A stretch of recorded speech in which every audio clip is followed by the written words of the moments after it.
তপশিলি জাতি কল্যাণ দপ্তরের উদ্যোগে রাজ্যভিত্তিক অদ্বৈত মল্ল বর্মনের ১১২তম জন্মজয়ন্তী উদযাপিত হয় অমরপুরে।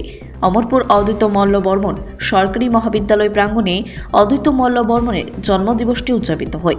রাজ্যভিত্তিক অদ্বৈত মল্ল বর্মনের ১১২তম জন্মজয়ন্তী উদযাপন উপলক্ষে উপস্থিত ছিলেন রাজ্যের উচ্চশিক্ষা এবং পঞ্চায়েত মন্ত্রী কিশোর বর্মন এবং ওনার সহধর্মিণী। মন্ত্রী হওয়ার পর কিশোর বর্মনের অমরপুর এই প্রথম সরকারি অনুষ্ঠানে যোগদান। অমরপুরের বিধায়ক রঞ্জিত দাস মন্ত্রী কিশোর বর্মনকে উষ্ণ অভ্যর্থনা জ্ঞাপন করেন। অদ্বৈত মল্ল বর্মনে ১১২তম জন্মজয়ন্তী শুভ সূচনা করেন মন্ত্রী কিশোর বর্মন এবং অমরপুরের বিধায়ক রঞ্জিত দাস সহ অন্যান্য অতিথিবর্গরা। পাশাপাশি অনুষ্ঠানে উপস্থিত ছিলেন অদ্বৈত মল্ল বর্মন সরকারি মহাবিদ্যালয়ের অধ্যক্ষ প্রদীপ কুমার দীপক। অনুষ্ঠানে অন্যান্য সাধারণ মানুষদের উপস্থিতি পরিলক্ষিত হয় ব্যাপক পরিমাণে। অনুষ্ঠান মঞ্চে অমরপুরের বেশ কয়েকজন পুরনো মৎস্য চাষিকে সংবর্ধনা জ্ঞাপন করেন। মৎস্য চাষিদের হাতে সংবর্ধনা তুলে দেন উপস্থিত মন্ত্রী কিশোর বর্মন এবং বিধায়ক রঞ্জিত দাস।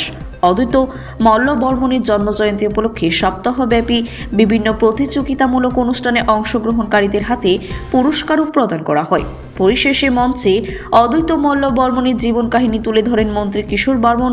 অদ্বৈত মল্ল বর্মনের স্মৃতিচারণ করতে গিয়ে তিনি বলেন, ভবিষ্যৎ প্রজন্মের কাছে অদ্বৈত মল্ল বর্মনের প্রাসঙ্গিক তুলে ধরা অত্যন্ত আবশ্যক। কিন্তু একটা জাতি কিংবা একটা সমাজ কিংবা একটা রাষ্ট্রকে এগিয়ে যাওয়ার প্রেরণা যোগায়।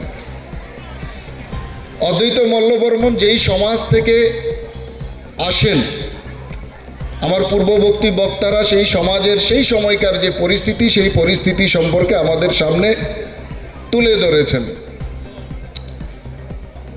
সেই সমাজের একটা ইতিহাস অদ্বৈত মল্ল বর্মন, সেই সমাজের একজন মহাপুরুষ এবং প্রেরণাদায়ী ব্যক্তিত্ব, যার মধ্য থেকে আমরা নানাবিধ প্রেরণায় প্রেরিত হয়ে আমরা আমাদের জীবন গঠনের কাজে আমাদের আগামী দিনের আমাদের কেরিয়ার গঠনের কাজে কিন্তু আমরা কাজে লাগাতে পারি।